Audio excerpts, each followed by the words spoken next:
I'm Ed Dubois. I head up a yacht design company, and I've been designing boats since 1976. We recognise that it's actually architecture on the water.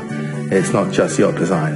It's about lifestyle on a boat, how you move from one space to the other, access to the water. Those factors of architecture and how the boat's actually used by people is very important, as well as the sailing aspect and making the boat sail properly, and obviously ultimately has to be totally seaworthy and strong to cope with anything. So what I like to think we do is to understand what the client wants and then put those priorities in the boat in the right order. There are only a few shipyards that can build these boats to the level that's required. Skills in engineering, in electrical engineering, hydraulic engineering, boat building itself, whether it's metal or wood or composite materials, and the wonderful interiors that go into these boats are very high level of joinery work, cabinetry, and finishing. New Zealand have done a wonderful thing in developing their industry, and I think it comes from two things. Firstly, it's a very hands-on, can-do type of society. It's isolated, it's a long way from anywhere.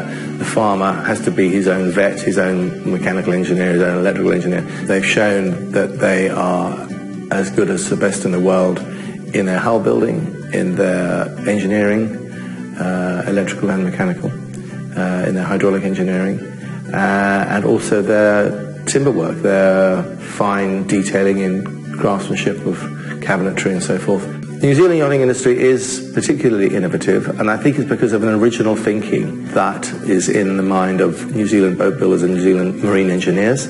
Carbon fibre has been used in racing yacht masts for some time, had been used for some time, but it was the New Zealanders who really made it go big on big masts. I think they've been very good at running apprenticeships in the different skills.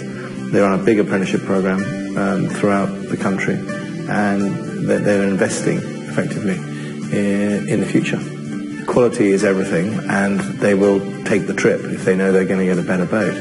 Communication with the New Zealand industry is particularly straightforward. They speak English, which helps, but also they're straightforward people as a rule. They call a spade a shovel, and they're very direct, but very approachable and open to new ideas. So I found communicating with New Zealanders a joy, actually.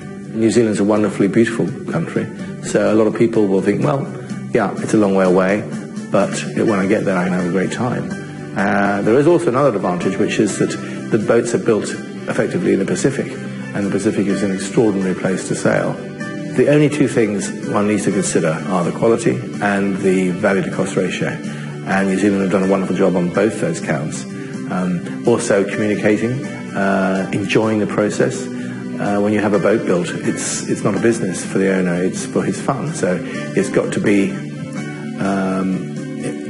rewarding. You have a simple and direct conversation with the people running the project and the owners of the shipyard. All that's very easy to achieve when you're dealing in New Zealand.